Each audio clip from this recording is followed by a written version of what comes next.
Meu irmão, minha irmã, que a paz do Divino Mestre Jesus continue reinando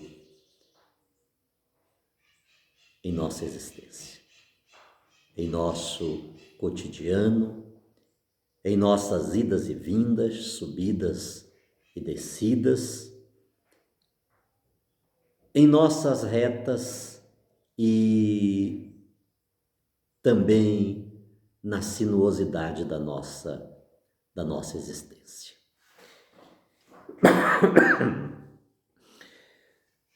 A nossa liturgia hoje, ontem iniciamos o Tríduo de Santana, sábado, né? Celebraremos a Senhora Santana, Mãe de Maria Santíssima, Vó de Jesus Cristo. Que lindo, né, irmãos? Que lindo. Isso é grandioso. Desculpe-me. Desde criança, uma das minhas primeiras cartilhas de ABC foi a Bíblia. E não li há pouco a Bíblia. Na nossa casa, lá no interior do estado do Pará, na cidade de Vigia de Nazaré, uma cidade da zona do Salgado, a minha mãe dava-me lições diárias, textos bíblicos para ler, e aquilo não era uma imposição, porque eu amava, eu gostava de ler a palavra, né? Mas a mamãe exigia de nós que dessemos alguns versículos decorados ao final do dia. Então a nossa vida, ela de certa forma transcorria em torno da Bíblia. Mas nunca, nem em sonhos, houve um questionamento sobre quem foram os pais de Maria Santíssima.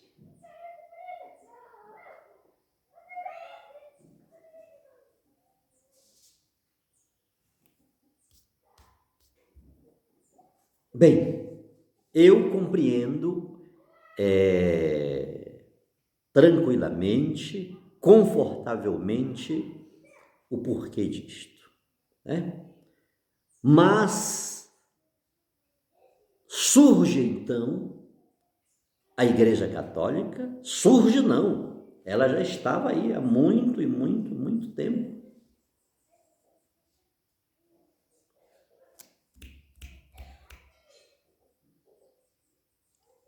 A Igreja Católica, ela tem informações sóbrias sobre este detalhe. Se é que é um detalhe, porque considero como um fundamental, um essencial na história de Maria Santíssima. Maria Santíssima, ela não é uma quarta pessoa da Santíssima Trindade. Ora, se o próprio Filho de Deus, ele não desceu aqui teofanicamente, como a manifestação de Deus no Sinai. Aquela descida teofânica, nuvem, som forte de trombetas, fogo, relâmpagos, tremor de terra. Então, se Jesus, ele não chegou aqui nesta terra, dentro dessa teofania física vista pelo povo, embora também tenha um outro tipo de teofania,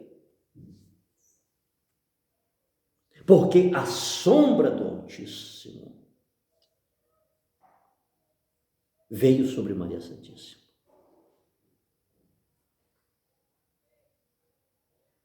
Mas é uma teofania diferente daquela verificada lá no Sinai.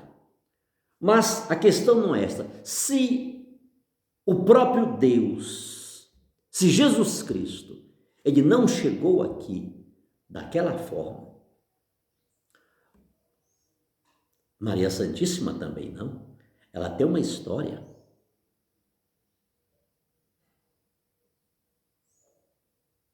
Ela teve uma família. Se a chegada de Jesus aqui, Deus quis que ele se encarnasse e que ele tivesse uma família terrena, uma família biológica a partir de Maria Santíssima.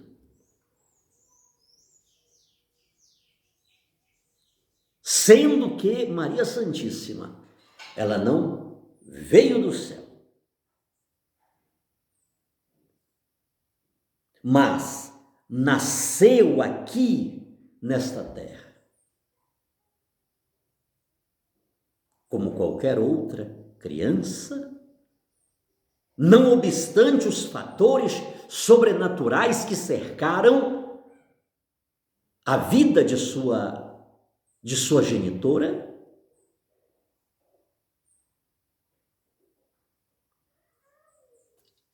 mas ela nasceu aqui. Será que ninguém tem informações sobre essa história? Embora não esteja escrito no texto bíblico, né?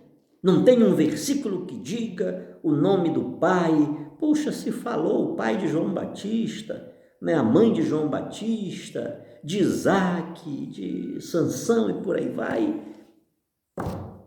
Não falou de Maria Santíssima? Não tem. O fato de não estar aqui catalogado, definido, não quer dizer que ela não teve um pai, uma mãe, e que a igreja, por meio da sagrada tradição, por meio da palavra oral, não saiba quem foram os genitores de Maria Santíssima. Então, desculpe-me, um testemunho particular meu. Eu que sempre amei as Escrituras, desde criança, e amo. Que redundância, eu que sempre amei, né?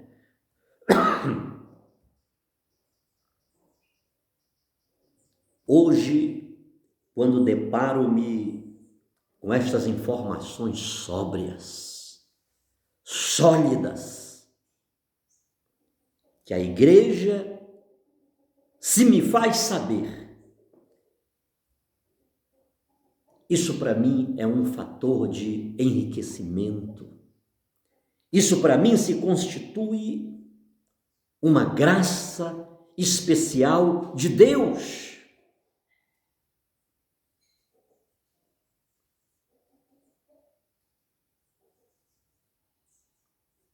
Porque Deus concedeu-me a graça de ver e enxergar, de ouvir e compreender, de permitir que meu coração seja curado por Deus. Porque muitas E não poucas são as vezes que não queremos ver, não queremos enxergar, não queremos ouvir. E é muito fácil, queridos, fazermos ouvidos surdos ao Senhor.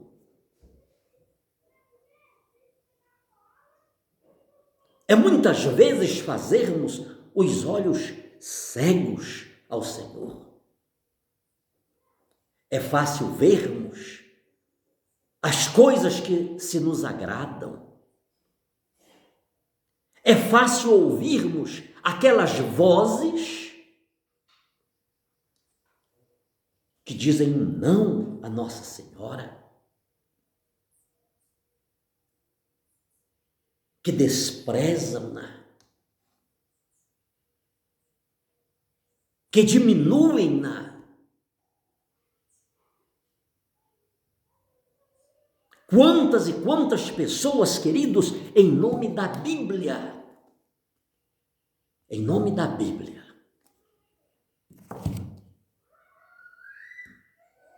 escutam vozes tão dissonantes, tão antagônicas, tão opostas a Deus. A mulher que Deus escolheu para que fosse mãe de seu filho,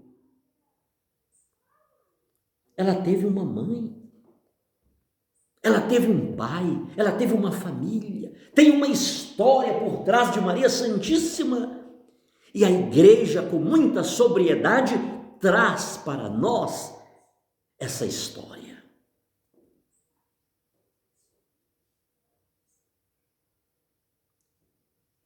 Mas muitas vezes, e que paradoxo é este? Muitas vezes, e que paradoxo é este?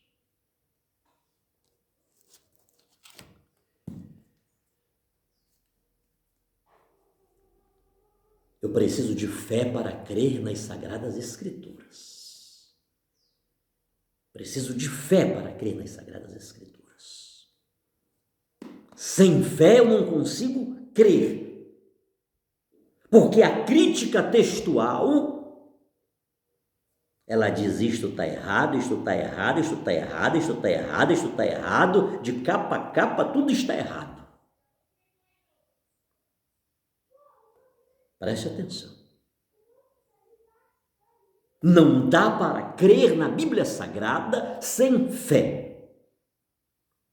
Estamos diante de um conhecimento religioso que obriga-nos à fé. Mas, por que sobre o pai e a mãe de Maria? Um ponto para não colocar tantos outros. Porque não está escrito aqui, não tem um versículo, não tem um texto que me fale sobre, eu então encho-me de razão e digo não, isto não.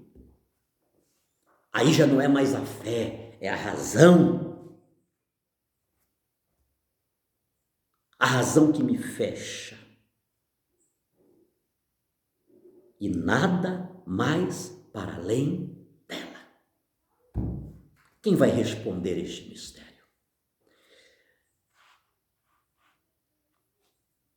Desde criança eu não esqueço que uma época, talvez eu tivesse uns 8, 10 anos, se muito, e um pastor muito conhecido foi fazer uma pregação lá na nossa cidade, um retiro, alguma coisa assim, e era um homem muito sábio, todos estavam entusiasmadíssimos com sua presença. E na hora do almoço eu tive a oportunidade de, com minha mãe, chegar perto dele. Era um homem muito sábio, um homem já maduro. E a minha mãe disse: pastor, meu filho quer lhe fazer uma pergunta. Ele me cumprimentou, paz do Senhor, e naquelas palavras afetuosas. Pode perguntar, filho, pode perguntar. E essa pergunta eu já tinha feito para minha mãe. Pastor, olha a pergunta tão infantil, né? Mas, por eu ler o texto, aquilo já estava na minha mente. Se eram apenas Adão, Eva, Caim e Abel. 4 pessoas. Adão, Eva, Caim e Abel. Se Caim mata Abel, ficou apenas Adão, Eva e Caim. Como é que Caim vai para as terras de Nod e lá casa?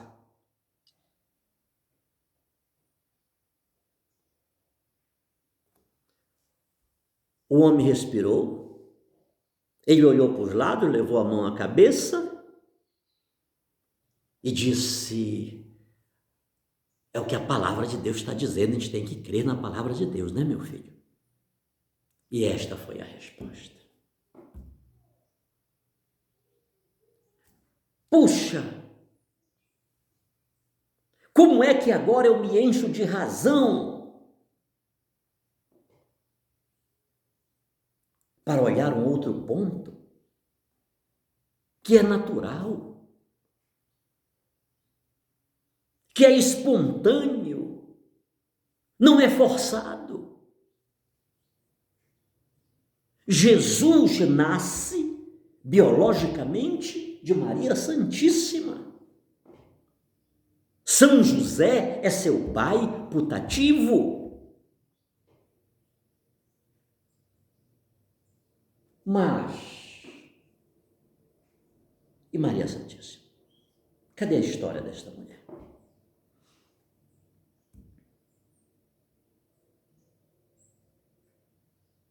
O que queremos ouvir, queridos, é o que diz o Evangelho de hoje. Jesus repete o que Isaías já tinha dito.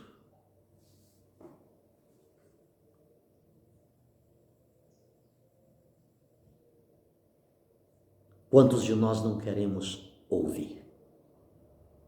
Quantos de nós não queremos ver?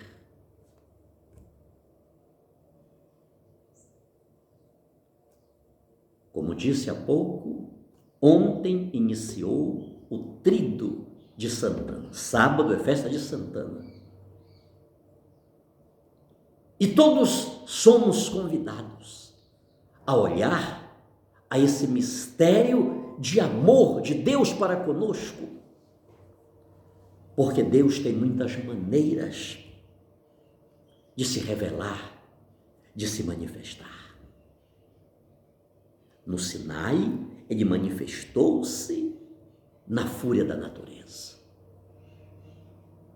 Manifestou-se por meio de trovões, relâmpagos, nuvem, fogo, som forte de trombeta. Mas, no Evangelho de hoje, Deus fala de modo diferente, de modo simples, de modo humano. O Deus do Sinai, ninguém podia dele aproximar-se. As pessoas ficaram no sopé da montanha. Ele está no topo do monte. Mas com Jesus de Nazaré, Jesus agora ele desce. Ele faz um movimento quinótico. É a grande Páscoa, a grande passagem de Deus pela terra se dá em Jesus de Nazaré. E essa passagem de Jesus pela terra se dá por meio de Maria Santíssima, se dá por meio de Santana e São Joaquim, os pais de Maria Santíssima. O que é importante nisto tudo, queridos, seja a manifestação de Deus no Sinai seja a manifestação de Deus em Belém da Judéia. O importante nisso tudo é que, como quer que a voz de Deus se faça ouvir, é fundamental acolhermos sua palavra. É fundamental acolhermos sua manifestação,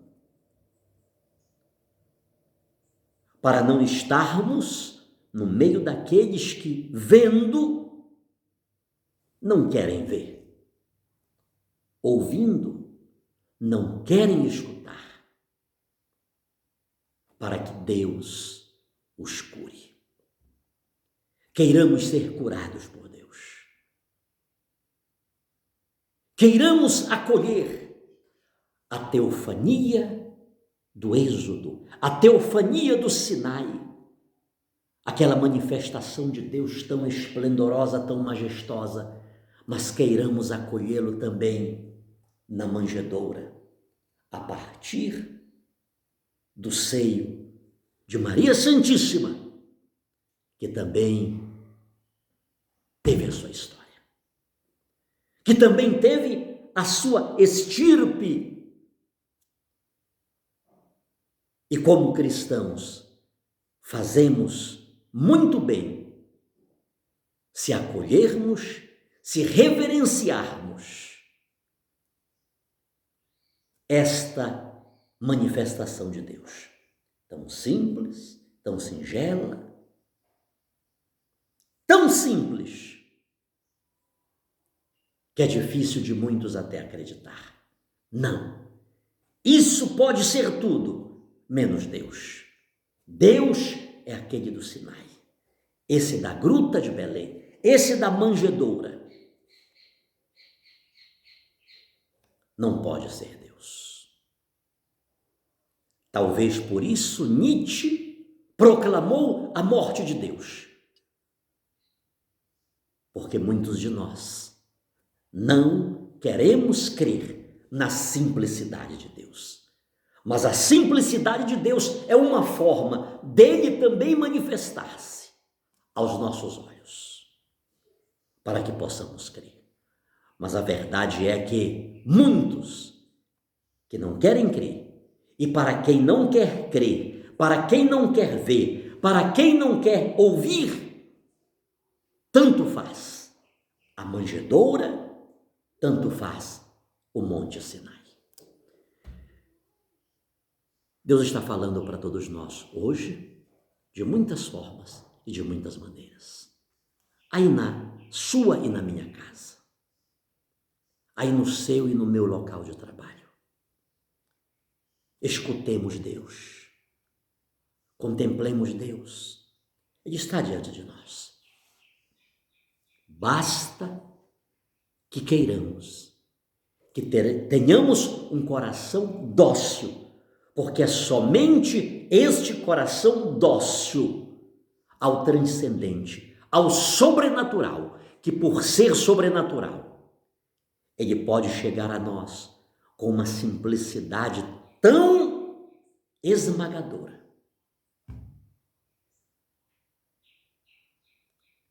Só assim nosso coração será curado. Sobre todos nós a bênção desse Deus Todo-Poderoso, que é Pai, Filho e Espírito Santo.